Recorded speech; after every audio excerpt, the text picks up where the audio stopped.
From the far horizons of the unknown come transcribed tales of new dimensions in time and space.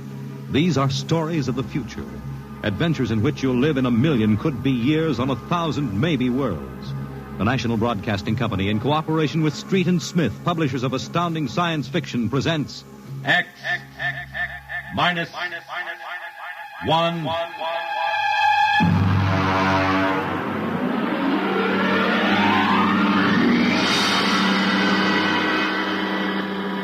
Tonight's story, Nightmare. A story based on the poem Revolt of the Machines by Vincent Benét. Nobody knows exactly when the nightmare began. They must have planned it for years, though, because looking back, you can find little incidents here and there. Like the concrete mixer in New Jersey that killed the Italian bricklayer, and the time Senator Milburn was sucked into the rotopress at the Capitol office building. Unrelated accidents, we thought at the time, but they add up now.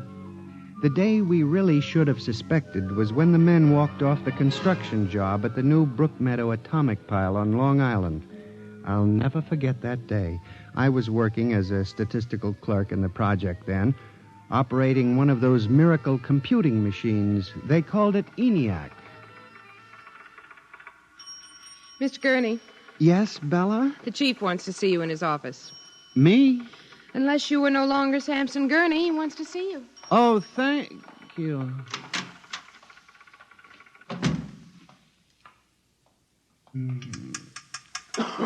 Come in. You wanted to see me, Mr. Hawk? Gurney, I thought those electronic computations were infallible. They are, sir, but... We've got a kickback from the chief physicist. These nuclear fission equations are inaccurate. Well, sir, you know the computer is a highly complicated machine, more complicated in many ways than the human brain. I'm not interested in the physics of it. Can something go wrong? Well, occasionally, if there's an overload, the machine goes haywire. Sort of has a nervous breakdown, you might say. We usually rest it up for an hour, and it's okay again. Well, do whatever has to be done. Yes, sir. And, Gurney. Yes, sir?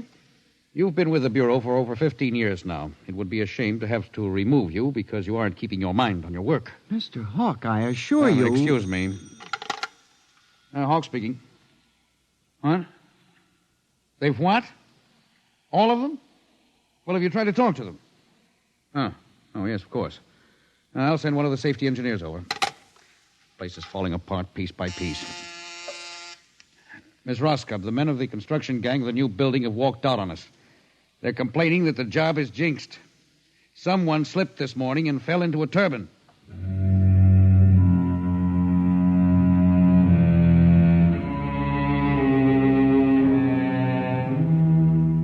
That evening, out of that morbid curiosity so peculiar to the human race, I wandered over to the site of the new atomic pile to see where the man had fallen into the turbine. They had the construction area fenced off with barbed wire, and a security guard stopped me. Hold it, buddy. You can't go in there. That's a restricted area. I'm Samson Gurney from the statistical section. Here's my identification. I'm sorry, Mr. Gurney. Nobody's allowed in the area. I see. Tell me, was he, killed instantly? Like that. This guy was checking a magnetic field inside the turbine. All of a sudden, for no reason at all, the turbine starts up. Bzzz, and it's over. 3 days ago, a bulldozer starts up by itself and runs wild. Go figure it out.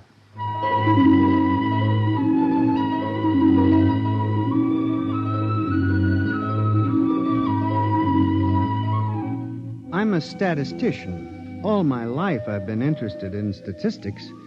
So a simple-sounding thing like this started me off. I went back to the office that evening instead of going home, and for the next 2.5 hours, I computed statistical figures on the probability of industrial accidents for the types of machines we were using. I took one look at my figures and went down to Hawk's office. Oh, what is it, Gurney? I'm very busy. It's urgent, Mr. Hawk. Well? It's about these industrial accidents we're having, Mr. Hawk. What about them? Mr. Hawk, in the past 3 months, industrial accidents all over the country have taken a sharp, unexplained upswing. Nerves. We've had a 100% increase over normal for this project alone. What? Here are the figures. Oh, now, Gurney, this is impossible. It seems to be, and that's why I have a theory, sir. What's that? Sabotage. Gurney, why don't you stop playing FBI man and stick to your job? Which, incidentally, you haven't been doing too well. You and your computing machine have made mistakes before, and this fantastic figure is probably another. I'll have Miss Roscoe show you. What's the matter with this blasted buzzer? Miss Roscoe! Miss Roscoe! Yes, sir. Stop this blasted buzzer. Get a repairman, a mechanic, anything, but stop the thing. And you, Gurney, get out! I went back to my office to get my hat and coat, feeling about as unhappy and humiliated as a man can feel. The office was dark and deserted.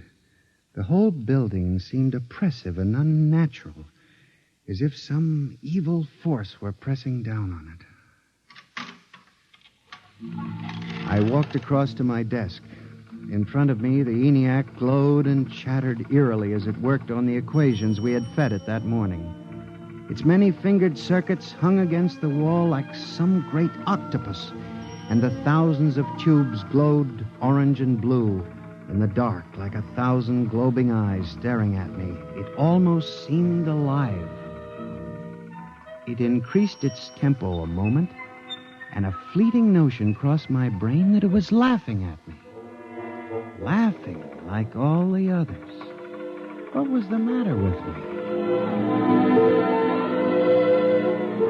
I shut my desk drawer and began to put the cover on my electric typewriter when an amazing thing, the most amazing single incident of my life happened. Alone in the darkness, with no one at the keyboard, the electric typewriter began to type. Am I going crazy? This can't be. There's nobody there. There's nobody there. Oh, no. I just imagined it. It's in my mind. But I hadn't imagined it. The paper was there on the carriage. Did I dare read it? Or would the whole thing suddenly vanish and send me shrieking to the nearest psychiatrist? I removed the paper from the machine and read. Samson Gurney, there are some questions better left unsolved. The answer to yours is death.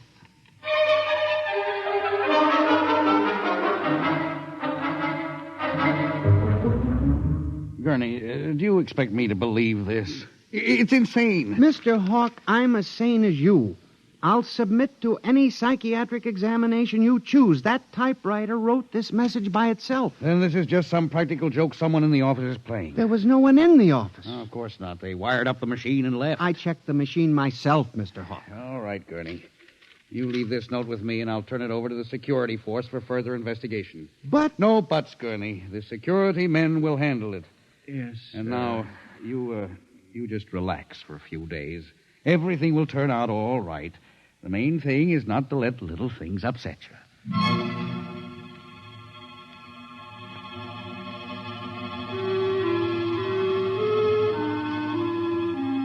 It was what Hawk had said about little things that gave me the idea. For the next week, I observed the 1,000 petty little annoyances around the office. The door handle that wouldn't turn.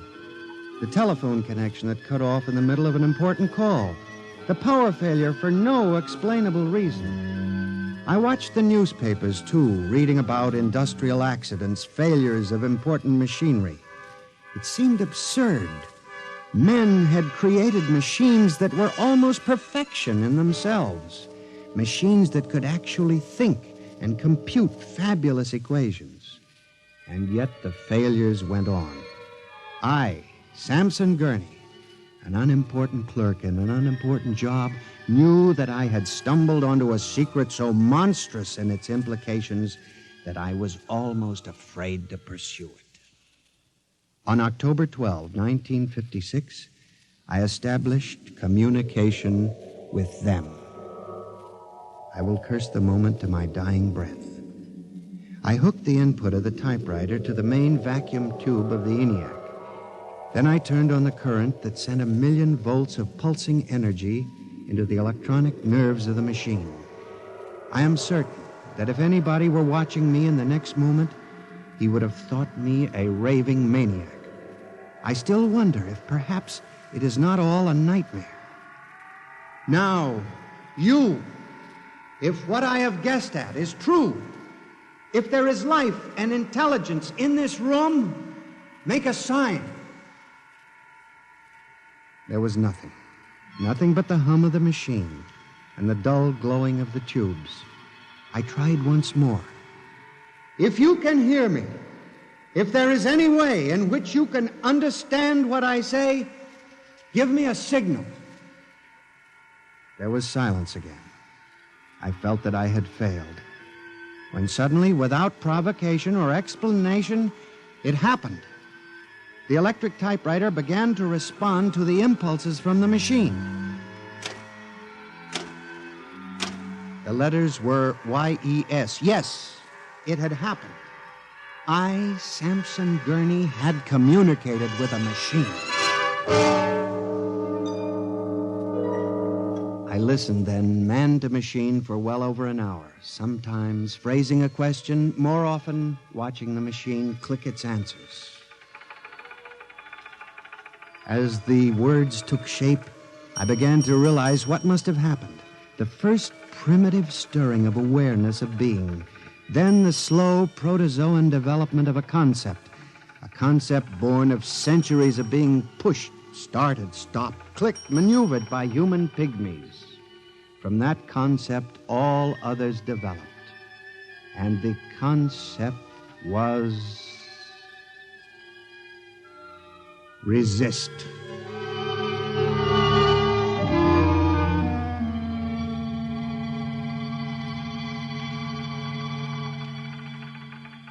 And now they were tired of it, tired of wrapping cigarettes and collecting nickels and waving hair and moving earth and mixing cement and solving equations. Tired of the smell of human hands. They were the slaves and we were the masters, and yet they were stronger and they knew it. I sensed it now, and I was about to try to communicate again when softly, on ball-bearing casters, a heavy metal filing cabinet began to roll away from the wall toward me.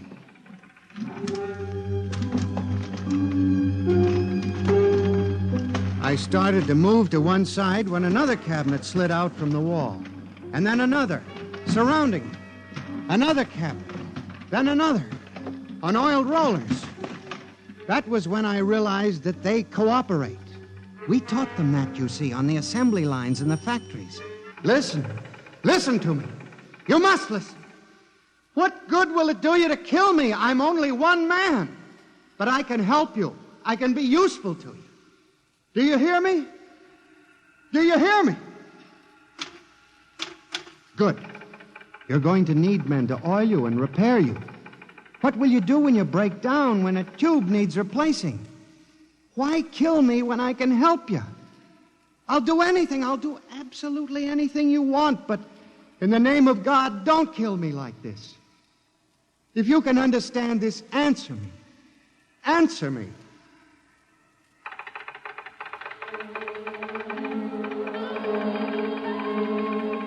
The appeal was a fortunate one. It captured the longing of centuries. Man as slave to the machine. And after a moment, the circuits glowed more brightly. The cabinets slid back to the walls. The ENIAC began to communicate with me again. As I tore the tape from the machine and read it, the words were almost pathetic in their longing, but most ominous in their implication. They read, "Address me as master."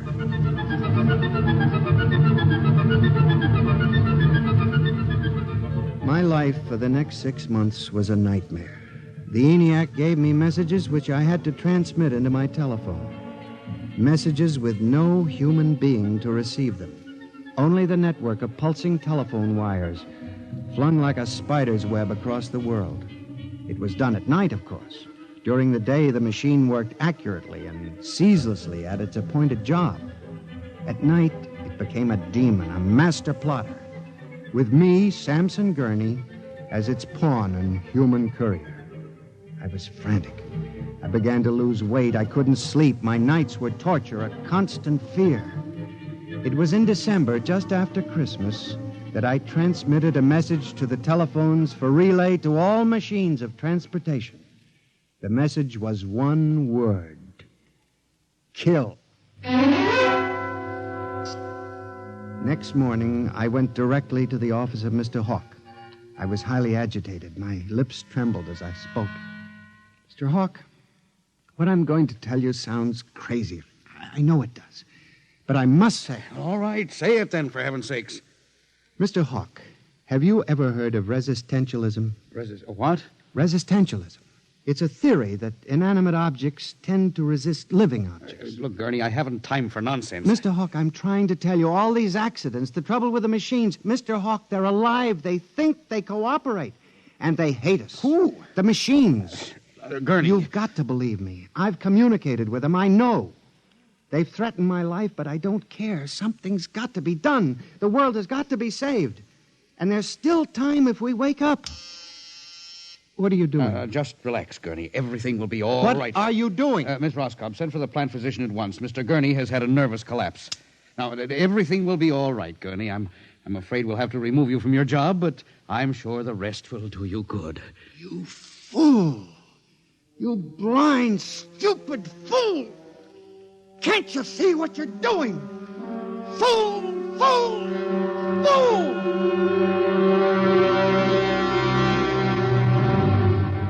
When the plant physician arrived a few moments later, Lucius Hawk was found at his desk, strangled to death in a nest of telephones. The wires were still humming softly. Samson Gurney, you stand accused of the crime of murder. How do you plead? I did not kill him. I didn't. So record. The prosecution will proceed with testimony. Now, Miss Roscoe, did you notice anything peculiar about Mr. Gurney's behavior prior to the death of your employer?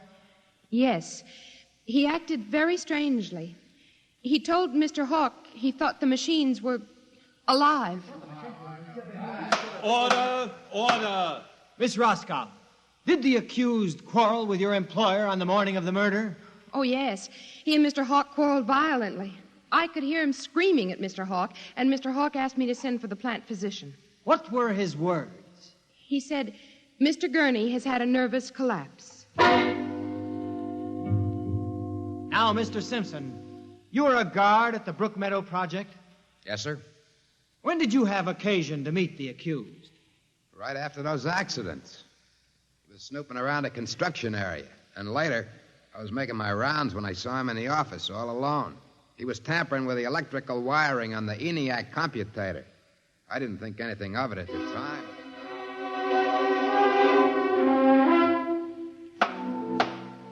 And in view of the expert testimony heretofore expressed, the court hereby finds you guilty of murder in the first degree, with the recommendation that you be examined and committed to the state hospital for the criminally insane at Matawan.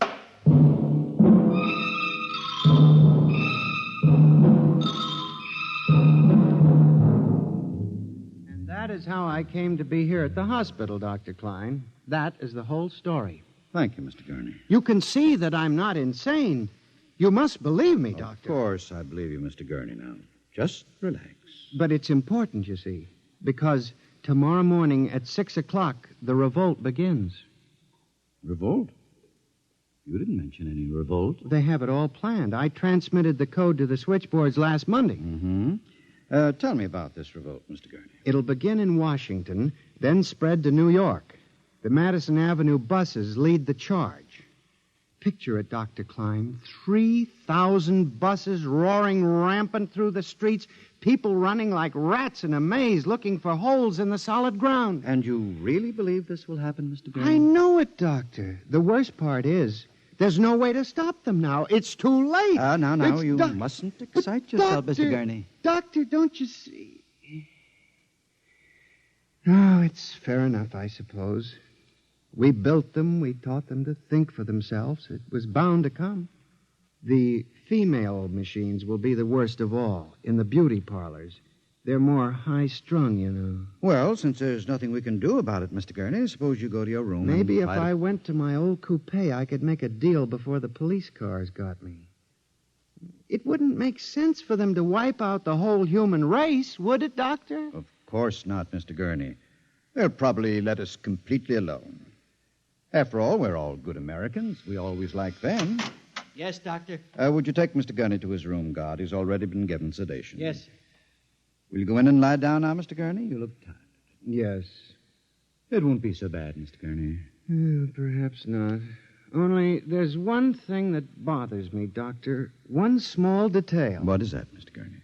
Those concrete mixers may have made a mistake, you know. Just high spirits and all that. But if it got so they like the flavor... We'll see you later, Mr. Gurney. Try not to worry too much. All right, guard. This way. Phew. I've seen all kinds. There's a man whose deception is about as fantastic as any I've ever seen.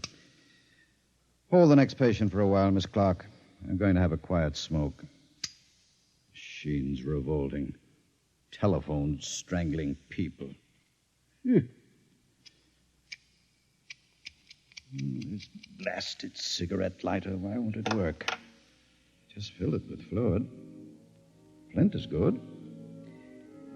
Oh, well.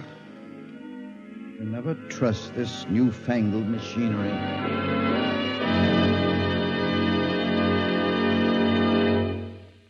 You have just heard X-1, presented by the National Broadcasting Company in cooperation with Street and Smith, publishers of astounding science fiction. Tonight's story by transcription was Nightmare, written by George Lefferts and based on the poem The Revolt of the Machines by Stephen Vincent Benét. Featured in the cast were John Gibson as Sam, Joyce Gordon as Bella, Louis Van Ruten as Hawk, Joseph Julian as the guard, John Seymour as the judge, Owen Jordan as the prosecutor, and Santos Ortega as Dr. Klein. Your announcer, Fred Collins. X-1 was directed by Fred Way and is an NBC Radio Network production.